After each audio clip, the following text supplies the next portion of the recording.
दोस्तों नमस्कार। दोस्तों आज की ये कहानी काफ़ी इंटरेस्टिंग होने वाली है, तो दिल थाम के बैठिए। इस कहानी को सुनते वक्त ईयरफोन या फिर हेडफोन का उपयोग करें। साथ ही एक और बात, अगर आपको ये कहानी पसंद आई तो वीडियो को लाइक करें और चैनल पर पहली बार आए हैं तो सब्सक्राइब जरूर करें। चलिए अब शुरू करते हैं आज की इस कहानी को। कहानी शुरू करने से पहले एक बात बता दूं, ये कहानी किसी की जिंदगी एक सच्ची दास्तां है। चलिए अब इस कहानी को शुरू करते हैं। मेरा नाम रचना। हम दो बहनें हैं। मेरी बड़ी बहन कुसुम जो मुझसे 7 साल बड़ी है। मैं घर की सबसे प्यारी और दुलारी हूँ। बात उस वक्त का है जब मैं 18 साल की थी। हमारे यहाँ एक मुंह बोली बुआ जी का आना जाना था। बुआ जी का हम सबके साथ बहुत लगाव था। उनका घर हमारे घर के आगे कुछ दूरी में था। बुआ जी का एक लड़का था जिसका नाम विनय, जिसकी उम्र उस वक्त 21 की रही होगी। फूफा जी का निधन पहले ही हो चुका था। विनय की गारमेंट्स की दुकान थी और बुआ जी का पेंशन मिलता था। बुआ जी और विनय अक्सर घर आते। हम सब से उनकी खूब बनती। मैं हमेशा दीदी के साथ रहती।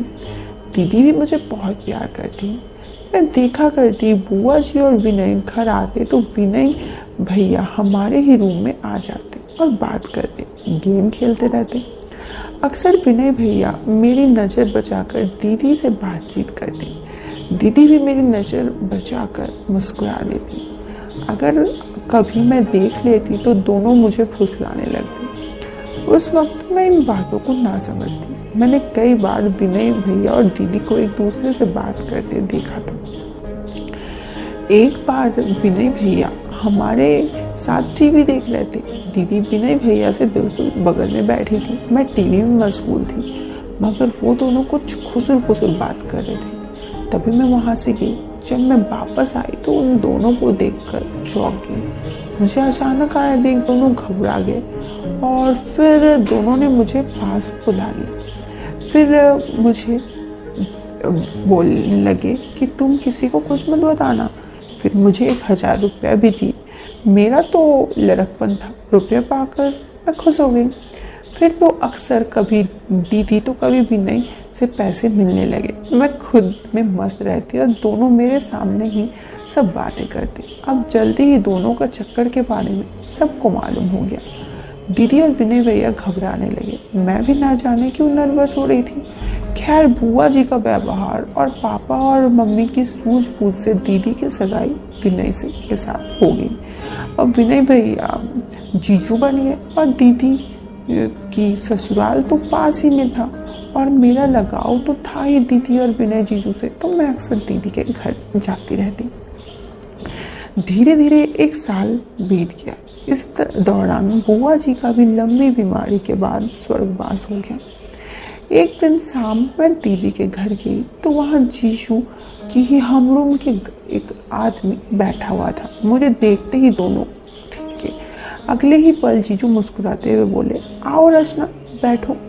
मैं भी उनके पास जाकर बैठ गई। फिर विनय ने बताया, ये मेरा दोस्त आनंद है, तुम भी इसे जीजू बोल सकती हो। तभी दीदी चाय लेकर आई और मुझे देखकर हड़बड़ा गई। मुझे देखकर सबका हड़बड़ा जाना मुझे अजीब लगा। खैर उसके बाद सबने चाय पिया। फिर दीदी खाना बनाने लगी और हम लोग टीवी देखने लगे। मैंने देखा वो सब मुझसे छुपकर कुछ बातें कर रहे थे।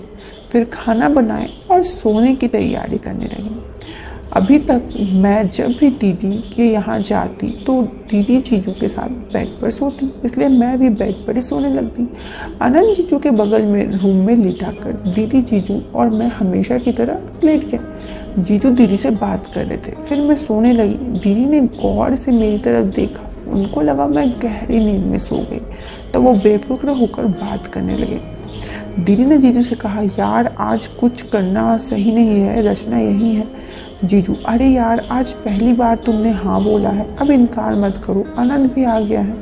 दीदी, क्या करूँ, रचना यही है। जीजू, रचना सो गई है, तुम आनंद के रूम पे चली जाओ। दीदी, नहीं मैं नहीं जाऊंगी, तुमको बाकी सब कैंसिल। उसके बाद मैं हल्के से आंखें खोलकर देखा तो जीजू और दीदी वहीं पर थे। मैं चुपके चुपके देख रही थी। मुझे ये सब देखने में और ये सब कुछ सुनने में बहुत ही इंटरेस्ट लग रहा था और मैं उन दोनों के देख रही थी। और फिर मुझे थोड़ा सा बुरा भी लग रहा था कि पता नहीं आज मैं क्यों आ गई। उसके बाद जीजू बोले, चली जाओ ना अनंत के कमरे पर, क्या होगा। दीदी ने बोला कि नहीं, बस आंखें बंद किए और फिर वो वहीं रही। फिर अनंत, यार मुझे इंतजार करवा रहे हो। जब से कुसुम को देखा है मुझे सच में उससे प्यार हो गया। विनय, क्या करूँ दोस्त, कुसुम से बोल रहा हूँ पर वो तुम्हारे रूम पे जा ही नहीं रही है। इतना सुनते ही आनंद जीजू का तेवर बदल गया। आनंद जीजू ने कुसुम दीदी की तरफ मुताबिक होके हुए बोली कि कितना नखरा कर रही हो तुम, ऐसे तो अच्छा नहीं लगता है। वो उसके बाद यहाँ आ गई। मैं उन सबको देख रही थी आंखें बंद करके। उन तीनों को ये लग रहा था कि मैं सोई हुई हूँ, इसलिए उन तीनों को उस बात से कुछ फर्क ही नहीं पड़ रहा था। और दोस्तों उसके बाद मैंने सब कुछ वहाँ पे अपने आंखों में देखा और मुझे तो विश्वास ही नहीं हो रहा था कि ये सब क्या हो रहा है। फिर जीजू के सामने ही दीदी ने अनंत से कहा, अनंत मैं तुम्हें बहुत पसंद करती हूँ। अनंत ने कहा, हाँ वैसे पसंद तो मैं तुम्हें अब भी करता हूँ। और दोस्तों इतना कुछ कहने के बाद वो तीनों उस रूम से उठकर और चले गए। मुझे एकदम खलबली सी मच गई सब कुछ देखने के लिए। मुझे जैसे अपने ही आप पे गुस्सा आ रहा था कि मुझे ये सब कुछ देखना है। तो मैं वहाँ से उठी और चुपके से मैंने उस रूम की तरफ जाना शुरू किया। उस रूम का दरवाज़ा बंद था तो मैंने बहाने से वॉशरूम की तरफ गई, लेकिन मुझे उस रूम का कुछ भी दिखाई नहीं दे रहा था। बस उन तीनों की बात करने की हल्की हल्की आवाज़ आ रही थी। लेकिन फिर मैं वापस आई और वहाँ से सब कुछ देखने का कोशिश कर रही थी। लेकिन कुछ पल बाद ही दरवाज़ा खुला और तुरंत ही बंद हो गया। शायद विनय जीजू ये चेक करने आए थे कि मैं सो रही हूँ या नहीं। उसके बाद दोबारा दरवाज़ा बंद हो गया। अब मैं धीरे से चादर हटाकर, जब कमरे में कोई नहीं था तो मेरा दिल जोर से धड़क रहा था। मैं जल्दी से उस रूम की तरफ गई और वहाँ पर सब कुछ देखने का कोशिश कर रही थी, लेकिन मुझे कुछ नहीं दिखा। लेकिन वहाँ पर जो सब कुछ हुआ वो शायद मुझे समझ में आ रहा था। और उसके बाद मैंने ये सब कुछ देखने के बाद वापस आकर सो गई। और सुबह मेरे उठने से पहले आनंद जीजू चले गए थे। लेकिन अब भी आनंद जीजू का दीदी के घर आना जाना है। मैं समझती हूँ उन लोगों का बात, लेकिन मैं ये सब बातें किसी को नहीं बताती घर पर। आज मुझे लगा कि आप लोगों से शेयर करना चाहिए, इसलिए मैंने ये वीडियो आप लोगों के लिए बनाई। आपको क्या लगता है, मुझे ये सब बातें घर वालों को बतानी चाहिए या फिर नहीं?